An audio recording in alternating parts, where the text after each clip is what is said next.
Hello, my viewers at home. My name is Hadiwumi Haladi, and I'm happy to be on Mihad Gospel TV today. And today, of course, I will be answering questions that border on relationship. So, thank you. All right. So the first question here is there a specific age or time for someone to be in a relationship? Of course, it's not about age. It's about the realization of a need for a relationship. When you realize that, hey, I have a need for a relationship. So, when do you know that you have a need for a relationship? Let's explore the stages we have in human life. The first stage is a stage of dependence. This stage, you are dependent on the people around you because you are incapable of doing certain things. You are helped to take a step as a baby, you are helped to feed as a baby, then of course you're definitely going to outgrow this stage. Then you move on from this dependent level to independent level. Now at this level, this is a time whereby you can feed on your own, you can think for yourself, you don't need help from people around you. You can take decisions on your own. You know what career is best for you without even seeking people's advice. You know. Now from this level, you might want to graduate from this level of independence to interdependence, and this is the highest level of maturity. And this level, in graduating from this level of the independence to level of interdependence, you realize that there is a need for people in your life. There is a need for business partners. There is a need for different things, spiritual partner. There is a need for partner in terms of marriage, that you looking to procreate, establish a great family together. This is a time that you are expected to get into a relationship. So if you have not gotten to this stage and you are thinking of a relationship, imagine someone at the level of dependence thinking of a relationship. It will be catastrophic because you don't even know what is good for you. So how do you know, get along? How do you? Because we have needs to be met in a relationship. Spiritual needs to be met, and then you must have first discovered yourself before thinking of finding someone to discover, or finding someone that could complement you. So if you have not discovered yourself, you don't have a right to have a relationship. I think that first discover yourself, then you can think of having a relationship. All right. Thank you very much. So talking about um, the need for having a partner. So I want to ask, based on the second question here, let me rephrase. Um, is relationship a necessity in life? Yes, relationship is is a necessity in life.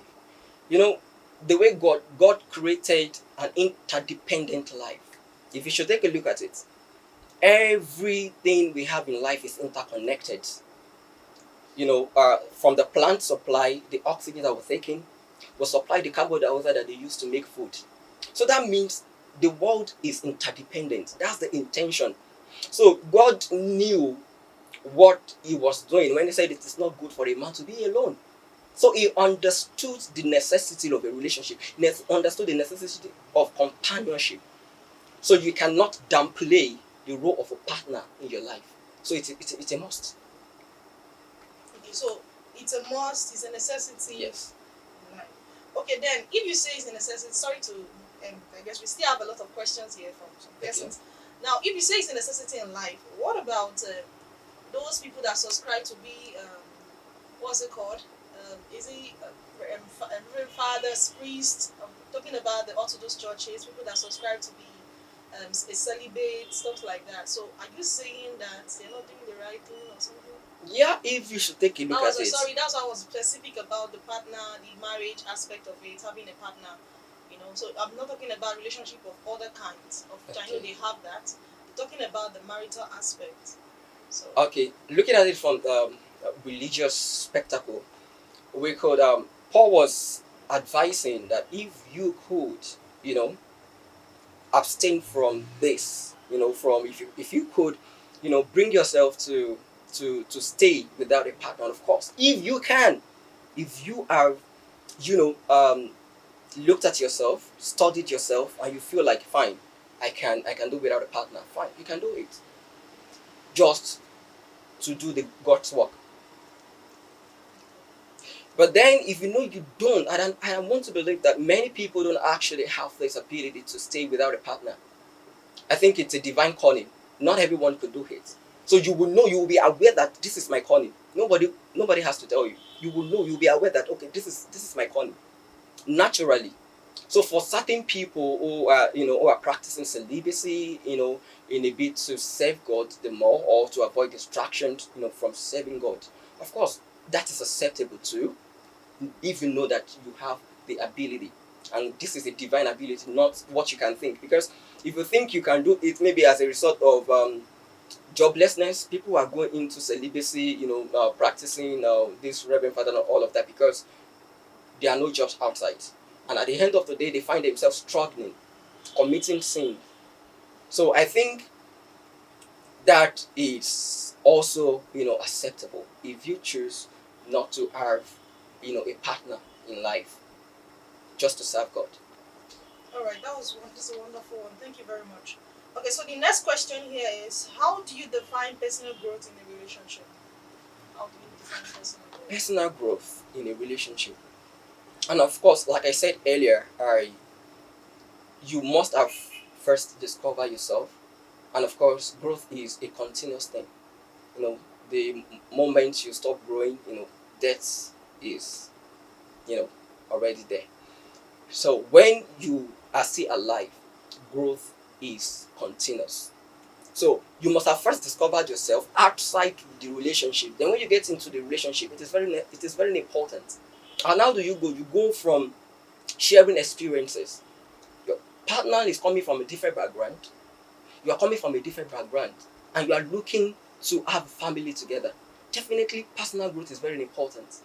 You have to read books for you to accommodate the excesses, because everyone has it.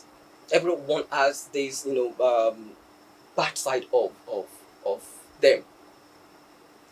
So, but then for you to be able to accommodate these things, you must engage in personal growth by studying books, listening to mentors. If you have one, you can pick mentors online, people you know that they are experts in the field, for you to be able to know, okay, when she does this, this is what it means.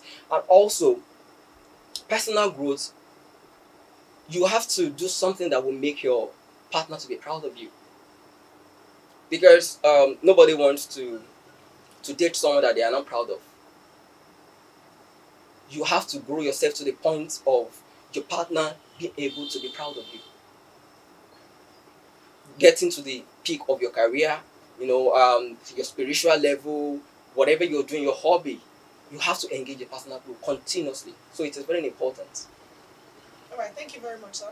All right, so the next question here is based on love and commitment. Okay. The question is this: how do you balance your individual needs with the needs of your partner in a relationship? Yeah, so that's a very good one. Balancing your own need with the need of your partners. Um, Everyone has a need, and your need keeps, growing. But we have wants, we have need. I think the first thing is for you to, establish goals. What are our goals? Coming together, of course, goals should be set. You should have a goal. You know, weekly goal, monthly goal, yearly goal.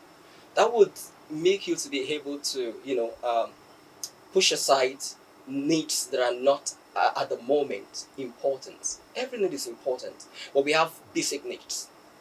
We have the shelter as a basic need. We have, food as a basic need. We have clothing. Now, any need that is different from this one that I've mentioned might not be necessary. If your partner is looking for accommodation, and of course that might, be more important than, maybe you are looking to get a pair of shoe, as a person, and partner is your partner's rent is due. You may have to share getting a pair of shoe. to, uh, helping your partner to, pay his or her house rent, but a house rent. So this is differentiating needs from wants, or needs that are urgent and needs that are not urgent. So communication is very important. So communicating would enable you to say, okay, this year, what are your goals this year? What are the needs this year? My rent will be due in August. I have to, continue my education this year. When is it happening? When do you want to take it? So all those goals have to be set out from the outset of the year, so that you will be able to prepare very well for it. Because if you don't communicate, and of course, if anything comes, you embrace it, anything. See, at the end of the day, the relationship might not really go well. But when you have a good plan from the outset of the year, and it is very good when you plan it, it depends on which one is your year. The middle of the year might be the start of your own year. The start of the year, January, might be your own year, where you come together as an intending couple to plan for your life, know what to accommodate, know what to share, know what is important, with what's it called, joint agreement. I think that would answer that. That would. That was a wonderful one. Thank you very much. All right. So the next question here is centered on boundaries. So how do you? The question is this: how do you set healthy boundaries in relationship Healthy while boundary, honoring God? Yes. healthy boundary in a relationship. Okay, fine. Healthy boundaries. Healthy boundary in a relationship. Yeah, your relationship should glorify God.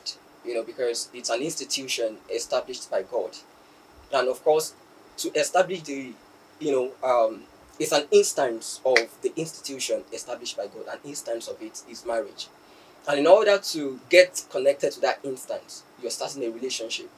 For you to get to know each other, for you to now, this will translate, or metamorphosize to marriage. Now, it is very important that you are aware that this is an institution, established by God, and the process to getting into this level must be, must be must be done in holiness. And that does not, take away the fact that you have to know each other. You have to really know each other. You don't completely, like coming around to your house might not be really something that I will castigate. Coming to your house to know each other, because a lot of people think that, okay, when you spiritualize relationship to the point of not even seeing each other, it is the normal way of having a relationship. Personally, I would think it's not really good for me. You have to get to know the person that you will be spending the rest of your life with. What does she want? How does she behave? How does she react to things?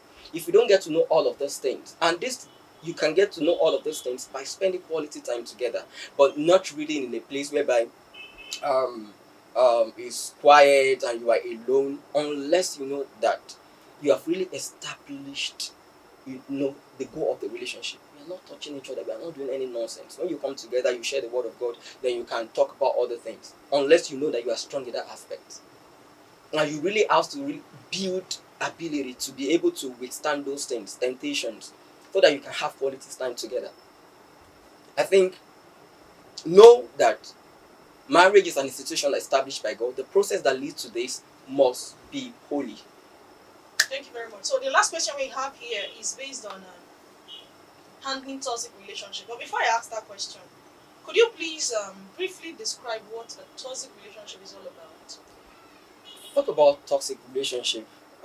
It's abusing your partner verbally, physically, and I think that's it. When you don't listen to people, when you don't listen to your partner, it could be a toxic relationship, because you don't know what your partner is going through, and when you don't communicate, when you don't listen, that, imagine someone is thinking of committing suicide, or going through a lot, through depression, and you're not even there, because we have, people, different kind of lifestyle. Some people don't like to share what they are going through with people naturally, but when you ask them, when you show care, when you show understanding, they will open up. But when you are in a relationship with someone who does not care about your feeling, maybe you were happy yesterday, today you are moody, and it does not even take a notice of your change in reactions and moods and all of that. That to me might be a toxic relationship because you are dying and your partner is not even taking any notice of it. Okay. Thank you very much. So, on this note, can you please tell us how to handle toxic relationship? Can it be managed, or how do you handle it? Thank you. It depends on the toxicity we are talking about. Like your partner ignoring your mood, ignoring your expression, facial expression, and all of that. It could be managed. That could be managed.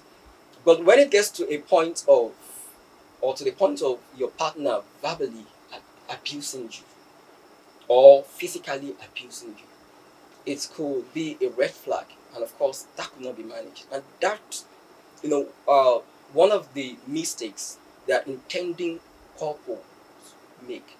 When you think, hey, it will stop. Gradually, 1 year is gone, past 2 years, 3 years, and of course you're preparing for marriage. And only to get into the marriage and you say it is even worse than when you were in relationship. Because certain things cannot be stopped. You should know when your partner does not really respect you and where there is no respect. When there is no kindness, you shouldn't be there. You shouldn't be there. So toxicity cannot be managed. That is it. It is a red flag, and people should watch out for this red flag. If you are 25 and you are getting married at the age of 25, that means if God says you are going to be 100, you are spending 75 years of your life with this person. So is it worth it? Living in, okay, today you abuse, today he beats me and all of that, today he smoke. See, it can be managed. You just have to know this life is about, hey, I have a need and you are meeting my need. Spiritual need, emotional need, and in a situation whereby everyone wants to, be appreciated, everyone wants to be complimented, everyone wants to, hear good things that will shape your life for the day, for the month, for the year. So in a situation whereby you are with someone who makes you feel less of yourself, you shouldn't continue that relationship. So I think it can be managed. When you see red flags, just stop. All right. Thank you very much. Before we round up, sorry, I think I have a personal question. Okay, so please, as you wrap up this section, can you tell us what is the role of prayer in a relationship?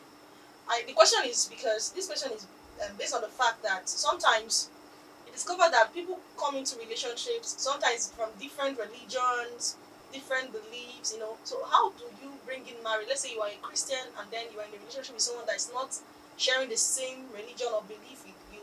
How do you incorporate marriage and prayers into the relationship? Like I said, well, I'm not a fan of inter-religious marriage because the most powerful force in the world is religion. You cannot overlook that. You cannot push that aside. That is the most. See, it is even stronger than tribal bonds. You are attending winner. You might really want to help or move to help that person as a winner, send that person as a winner, than helping someone that is from my, what's it called, my village. Okay. So in that case, marrying someone who does not believe what you believe. See, marriage is is a Satan focuses on marriage, and he always wants to attack marriage. And in a situation whereby the couple, the individual, the individuals are not, they don't believe in the same thing. They don't know when to agree on something, to go against something, to bind something. They don't know. They don't speak the same spiritual language. It's very difficult. Okay, thank you very much. I'm sorry to cut you. What about talking about the same faith, Christianity, Christian faith, and then let's say we have some churches, per se. I don't want to mention specifically, but some Orthodox churches, their pattern of prayer is quite different from some Pentecostal churches. And then you, as a man, you actually saw someone you love from one of those Orthodox churches, how then do you incorporate? Let's say you're trying to pray this pattern, and then your partner is bringing the other pattern. This is what how to pray. How do you incorporate it See, I into won't your lie to you. relationship? The dichotomy in Christianity is even see, it's crazy. Permit me to use that word. It might even it might even be safe to marry a Muslim as a Christian in someone of different maybe denomination or something, because the way we criticize one another in the Christendom is crazy. So you have to really understand that is a place of communication that I'm talking about. You have to first know, this is the way I pray. Do you believe in it? Also, this is the way I pray for the other partner. Do you believe in it? Do you believe that Jesus is the center of everything? It does not matter the way my papa has taught me how to pray. It does not matter the way your own papa has taught you to pray. We believe that Jesus Christ is the center of everything. So when anything comes, when the devil strikes, we know how to come together and agree, if that agreement is there. But in a situation whereby you don't talk about your all of those things, and situation comes, in fact, it will sweep you away. That is it. Because when you are saying, let's go to our papa, you must get water to this. And she say, I don't believe in getting water. Yeah, I believe in holy communion. I say, this is not holy communion. This is water. My papa say anything that something like this happens, get water. My papa say, come to Wednesday service and take holy communion. And in that situation, before you know it, maybe you are losing a child, you are losing jobs and all of that, when you are still agreeing on what to do. So it is very important that you know this is what we practice in our church. Do you believe? This is what we practice in our. Do you believe? When anything happens, of course, you must have been praying together in your relationship. Sorry to cut you. Most of the times, you agree with me that these things are not talked, they're not discussed about. Like, you don't talk about it in relationship. They overlook it. This aspect of prayers. So, Yes. in that situation where you see couples that did not talk about it in their relationship, and then they got married, or probably that same relationship they do not discuss about it, and then the man wants to bring in prayer into the relationship. We always pray so and so. The woman is praying this dimension, the man is praying this dimension. Or let's say the woman is praying rosary, the man is praying this. What do you have to say concerning that? That's my. The thing is, it has to be talked about. It is one of the things, in fact, the major thing that you must see. This life is spiritual. Whatever you don't have in the what is it called? The spiritual realm, you can't have in the physical realm. It's not possible. It comes from the spiritual. It is first settled in the spiritual before it manifests physically. So you do not, when you are coming together, when you are doing your courtship and all of that, the first thing to talk about is how to pray. Whatever you don't have, as a couple coming together, and you are aware of the fact that Satan, the devil, really, attacks marriages. You should know that when you don't have um a way of praying, an effective way of praying, you are susceptible to Satan attack. And of course, you will be swept off. Definitely. So one of the things, in fact, the key thing to talk about in a relationship is that, okay, what do you believe? How do you pray? When should we pray? Then you have a time, even you have a time over the phone, even if you are not living together. I must pray, you must enjoy or accept the way I pray. And we must have been doing that, practicing that, like before we get married. So doing that, you will know that, okay, fine, this is, in fact, one of the ways to know that your partner is fit for marriage is spiritual compatibility. So if that is not there, even if other things are there, please, it's a red flag. All right, thank you so much, sir. It's a pleasure to have you here at Mirage Gospel TV. Thank you.